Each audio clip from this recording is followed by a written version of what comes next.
पानीपत जिले में यमुना नदी खतरे के निशान पर बह रही है और हम हैं हरियाणा यूपी दो राज्यों की सीमा रेखा सनोली यमुना पुल पर, जहां पर आज यमुना का रौद्र रूप आप देख सकते हैं। और पहाड़ों में लगातार बरसात के चलते यमुना नदी आज पानीपत जिले में खतरे के निशान पर है। यह यमुना पुल पर होते हुए पानीपत जिले से यमुना अब दिल्ली की ओर जा रही है। बड़ी तेज गति से यमुना का जल बहते हुए दिल्ली की ओर जा रहा है। खतरे के निशान पर चल रही है पानीपत जिले में यमुना नदी। और यमुना नदी का रौद्र रूप आप देख सकते हैं कि किस तरह पहाड़ों में जो बरसात हुई है उसका पानी ताजेवाला हथनीकुंड बैरेज से जो यहाँ पर छोड़ा गया है और पानीपत जिले की सीमा में पहुंचकर अब यह पानी दिल्ली की ओर जा रहा है। लगातार बढ़ते जल स्तर से यहाँ क्षेत्रवासी भी पूरी तरह से अलर्ट हैं। और आप देख सकते हैं किस तरह सभी फसलें यहाँ यमुना के आसपास डूबी हुई हैं और यमुना का रौद्र रूप देखकर किसान भी चिंतित हैं। सनोली से जनता टीवी के लिए उमेश त्यागी की रिपोर्ट। हथनीकुंड बैराज से 3.5 लाख क्यूसिक से ज़्यादा पानी छोड़ा गया है, जिसके चलते जो यमुना के आसपास के गांव हैं वो काफ़ी प्रभावित हो रहे हैं। हालांकि प्रशासन लगातार इसको लेकर काफ़ी अलर्ट है। आज हमने पानीपत यमुना के विभिन्न गांवों का दौरा किया, जहां पर जो तामसाबाद, पत्थरगढ़ और अन्य कई गांव थे जहां पर जो तटबंध है वो टूट चुके थे।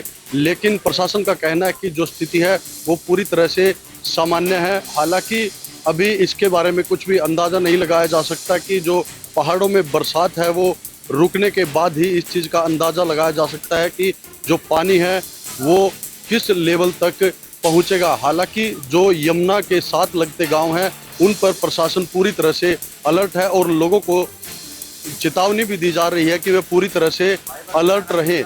फिलहाल हम पानीपत के सनोली नाके पर मौजूद हैं। तो पानीपत के 3 से 4 गाँव में अलग अलग जगहों पर तटबंध टूटे थे, लेकिन स्थिति प्रशासन द्वारा कंट्रोल कर ली गई थी। प्रशासन के लोगों से अपील है कि किसी प्रकार के भयभीत होने की जरूरत नहीं है। पानीपत से जनता टीवी के लिए अनिल सैनी की रिपोर्ट। कई दिनों से हो रही बारिश के कारण लोगों की चिंताएं बढ़ गई है और लोगों का कहना है कि इस बारिश ने 1995 की याद दिला दी है। 1995 में सितंबर महीने में ही 3 सितंबर से लेकर 5 सितंबर तक रोहतक जिले के कई गाँव में बाढ़ की स्थिति पैदा हो गई थी और रोहतक में काफ़ी पानी भर गया था। इसीलिए लोगों को चिंता है कि सितंबर का महीना है और वही 3 तारीख और 5 तारीख के बीच में मौसम विभाग ने रेड अलर्ट जारी किया हुआ है अगर 1995 जैसे हालात न पैदा हो जाए, क्योंकि रोहतक जिले के महम के कई गांव के खेतों में फसल में पानी भर गया है, जिसके कारण फसल खराब होने के कगार पर है। वहीं रोहतक जिले के महम ब्लॉक के मोखरा गांव में की गलियों में भी ज़्यादा पानी भर गया है। गलियों में पानी भरने के कारण लोगों को चिंता है कि कहीं 1995 जैसे हालात दोबारा से पैदा ना हो जाए। लोगों का कहना है कि प्रशासन ने पंप तो लगाए हुए हैं, लेकिन वह पंप पानी कम निकाल रहे हैं।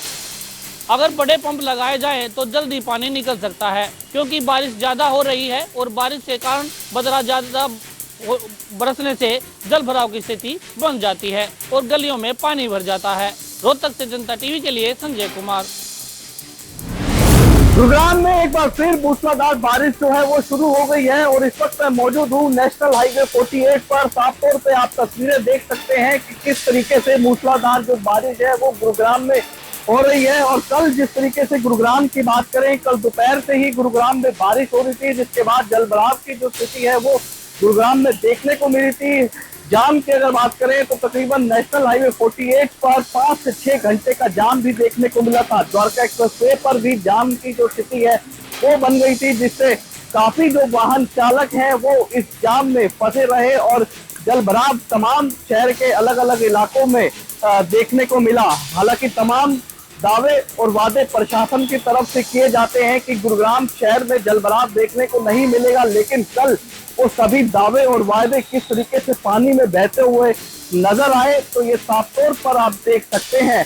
वहीं बात करें तो गुरुग्राम में तमाम ऐसे पॉइंट जो है वो प्रशासन के द्वारा चिन्हित किए गए थे कि जहां पर जलभराव जो है अक्सर देखने को मिलता है, वहां पर इस बार जलभराव नहीं देखने को मिलेगा। लेकिन नेशनल हाईवे 48 नरसिंहपुर की तरफ जाते हुए जो अपना सर्विस रोड है वहां पर हर बार की तरह जलभराव देखने को मिलता है। कल भी हालात उसी तरीके से देखने को मिले और तमाम जो लोग हैं जो अपने ऑफिस से घर की तरफ जाते हैं और ऐसे तमाम वाहन चालक जाम में घंटों फंसे रहे। गुरुग्राम से जनता टीवी के लिए आकाश खुराना।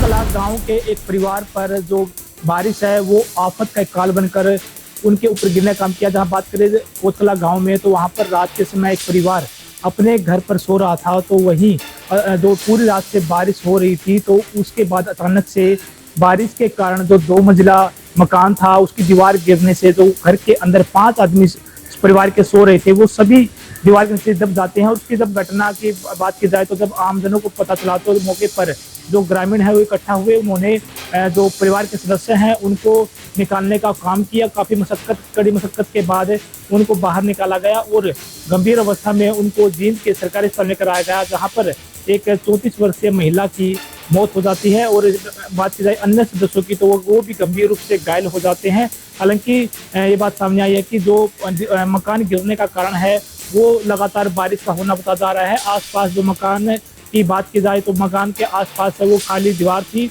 और वहाँ पर कोई भी न मकान नहीं था, जिसके कारण कहीं ना कहीं जो बारिश का पानी है वो जो मकान की दीवारें हैं वहाँ पर उनके अंदर जा रहा था और इससे जो दीवारें हैं वो कमज़ोर हो गई और अचानक से जो 2 मंजिला मकान है वो गिर जाता है और उसमें के नीचे एक महिला की दबने से मौत हो जाती है। और पुलिस ने इस पूरे मामले की बात की जाए तो परिवार के बयानों के आधार पर आगे की पुलिस कार्रवाई शुरू कर दी है और पुलिस ने परिजनों के बात की जाए तो उनसे बात करके जो शव है वो भी परिजनों को सौंप दिया है। जींद से जनता टीवी के लिए सुनील कुमार की रिपोर्ट।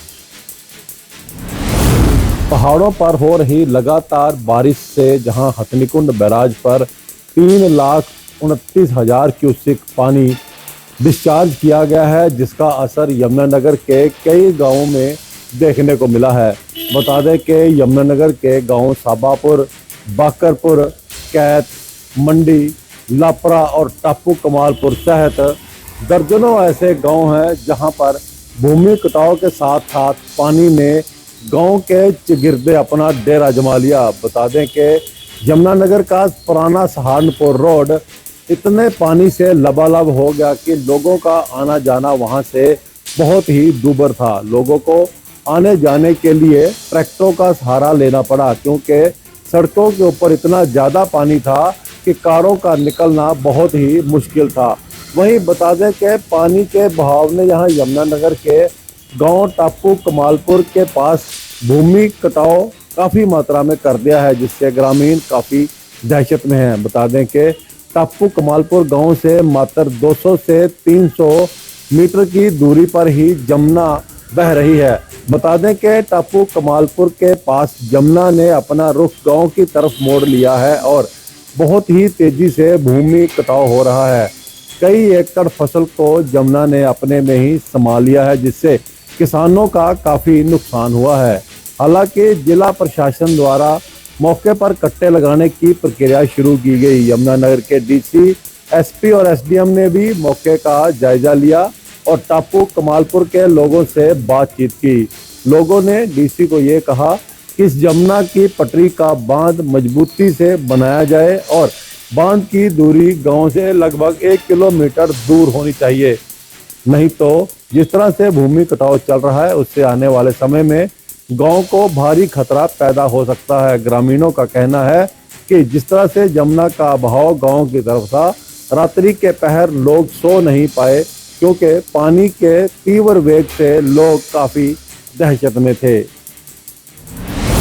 पहाड़ों में लगातार हो रही बरसात के कारण यमुना का जल स्तर लगातार बढ़ता जा रहा है। ऐसे में जहां प्रशासन लगातार सतर्क है और ग्रामीणों को बार बार इस प्रकार की चेतावनी दे रहा है कि वो यमुना क्षेत्र में, यमुना के जो पानी का बहाव बड़ी तेज है उसके आसपास न जाए, लेकिन उसके बावजूद भी यमुना के आसपास रहने वाले ग्रामीण अपनी जान जोखिम में डालकर यमुना को पार करने से बाज नहीं आ रहे। ऐसा ही एक मामला आज घरोंडा के गांव बलेड़ा में देखने को मिला है, जहां एक 30 वर्षीय युवक की मौत हो गई। बताया जा रहा है कि यह युवक अपने 4 साथियों के साथ यमुना में पार करने के लिए अपने गन्ने के खेतों में गया था। जैसे ही वह यमुना को पार कर रहा था तो उसी समय उसका पांव फिसल गया और उसकी यमुना में बह जाने से मौत हो गई। करीब 12 घंटे के बाद भी इस युवक का शव अभी तक नहीं मिल पाया है। बता दें कि जिस प्रकार से यह घटना घटी है उसके बाद पूरी तरह से प्रशासन जो सतर्क हो गया और यमुना के आसपास लोगों को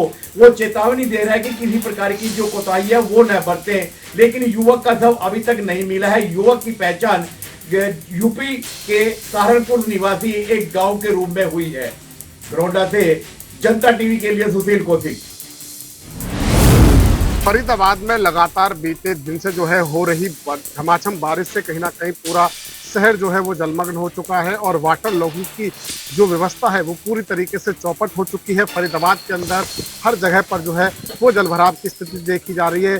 शहर ही नहीं बल्कि नेशनल हाईवे तक पर जो है वो कहीं ना कहीं 1 से 1.5 फुट तक जो है वो पानी भर जा रहा है और कहीं ना कहीं यातायात पूरी तरीके से प्रभावित हो रहा है। तो साथ ही साथ जिस तरीके से लगातार पहाड़ों के और मैदानी क्षेत्रों के अंदर जो बारिश हो रही है उससे भी कहीं ना कहीं फरीदाबाद की यमुना से लगते हुए इलाकों में जो है वो कहीं ना कहीं बाढ़ जैसे हालात बनते हुए नजर आ रहे हैं। हथनीकुंड बैराज से छोड़े गए 3,29,000 क्यूसेक लीटर जल के बाद यानी कि पानी के बाद जो है वो कहीं ना कहीं फरीदाबाद के यमुना के लगते हुए इलाकों में बाढ़ जैसे हालात बन रहे हैं और जो इलाके जो है जिनमें बाढ़ आने की संभावना है वहां पर जिला प्रशासन की ओर से जो है वो लगातार वहां से जो है लोगों को मकान खाली कराए जा रहे हैं ताकि कोई जनहानि ना हो और इसके साथ साथ जिला प्रशासन की ओर से उनके ठहरने और खाने पीने की उचित व्यवस्था की गई है। तो वहीं बारिश के चलते फरीदाबाद शहर में जो वाटर लॉगिंग की व्यवस्था है वो पूरी तरीके से खराब हो चुकी है, चौपट हो चुकी है और कहीं ना कहीं लगातार कोशिश की जा रही है कि जल्द से जल्द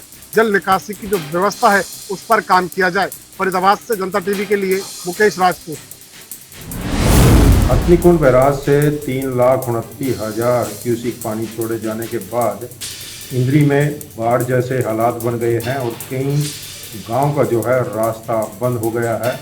और सबसे ज़्यादा दिक्कत वाली बात तो ये है कि शेरगढ़ टापू से होकर के उत्तर प्रदेश जाने वाला मार्ग बिल्कुल बंद हो चुका है, जहां पर आवागमन बंद होने की वजह से हरियाणा से उत्तर प्रदेश की ओर जाने वाले लोगों को भारी समस्या का सामना करना पड़ा। कई किलोमीटर का सफ़र तय कर उनको अपने स्थान पर पहुंचना पड़ रहा है, क्योंकि पुलिस के द्वारा वहां पर बैरिकेड लगा दिए गए थे ताकि कोई अनहोनी घटना ना घटना पड़े। वहीं पर दूसरी ओर डबकोली कला से डबकोली खुर्द जाने वाला मार्ग बिल्कुल बंद हो चुका है, क्योंकि उस पुल के ऊपर भी लगभग 3 से 4 फुट पानी जमा हो गया था। इसी प्रकार से कई जगह पर जो है आवागमन बंद हो चुका है, क्योंकि सड़कों पर कई फुट पानी जमा हो गया था। लेकिन प्रशासन की तरफ से पूरे इंतजाम किए हुए थे और लोगों को बार बार यह कहा जा रहा था कि वह यमुना नदी के क्षेत्र में ना जाए, क्योंकि यमुना नदी में पानी बहुत अधिक है, जिसकी वजह से कोई ना कोई घटना हो सकती है। और प्रशासन लगातार जो है लोगों से संपर्क बनाए हुए था, यहाँ तक कि सभी सरपंचों को भी हिदायत दी हुई थी यदि कोई आपात स्थिति होती है तो तुरंत ही वह प्रशासन से संपर्क करे ताकि वहाँ पर सहायता उपलब्ध कराई जा सके। वहीं इंद्री के एसडीएम लगातार जो है लोगों के संपर्क में थे और बार बार जा करके गांव का दर गांव उन्होंने अपना दौरा किया। पूरे अपने जो भी उसके अधिकारी थे, कर्मचारी थे, उनको भी सख्त निर्देश दिए हुए थे कि वह किसी भी प्रकार से किसी भी कार्य में कोताही न बरते। यदि कोई भी कोताही बरतता है तो उसके खिलाफ कार्रवाई की जाएगी, क्योंकि यह आपदा का समय हो और ऐसी स्थिति में सभी को सजग रहने की आवश्यकता है। इंद्री से जनता टीवी के लिए विजय काम्बोज। झांसी में लगातार पिछले 1 सप्ताह से बरस रही बारिश ने लोगों का जीना मुहाल कर दिया। लोग अपने घरों में एक कैदी की तरह रहने पर मजबूर हो गए। सड़कों पर पूरी तरह से पानी बिखर गया है, पूरा शहर जल मग्न हो गया है, पानी में सराबोर हो गया। लोगों ने प्रशासन से गुहार लगाई है कि सड़कों पर खड़े पानी से उन्हें निजात दिलाई जाए, इस पानी की निकासी की जाए। लोगों ने कहा कि इस पानी के चलते उनके घरों में भी दरारें आ गई है। हाल ही में आपने देखा कि ढंडेरी गांव में लगभग 1 दर्जन मकान इस पानी के चपेट में आने के चलते जमींदोज हो गए। झांसी में भी कुछ यही हाल है। लोग इस बारिश से हुए जल भराव से खासे परेशान नजर आ रहे हैं। बहरहाल देखना होगा आखिर कुदरत का ये कहर कब रुकता है और लोगों को इस जल आपदा से निजात मिलती है। जनता टीवी के लिए झांसी से मनोराज सिंह। गांव फतेहपुर में कल दिन दिहाड़े ही चोरों ने एक घर पर हाथ साफ कर दिया। बताया जाता है कि पति पत्नी दोनों काम पर गए हुए थे। दोनों ही घर में केवल 2 लोग ही रहते हैं, पति पत्नी। पत्नी सुबह टीचर है, अपने काम पे चली जाती है और पति किसी जो दंत रोग विशेषज्ञ उसके पास चला जाता है। दोनों शाम को 3 बजे आते हैं। इसी दौरान चोरों ने मिलकर उनका घर में हाथ साफ कर दिया।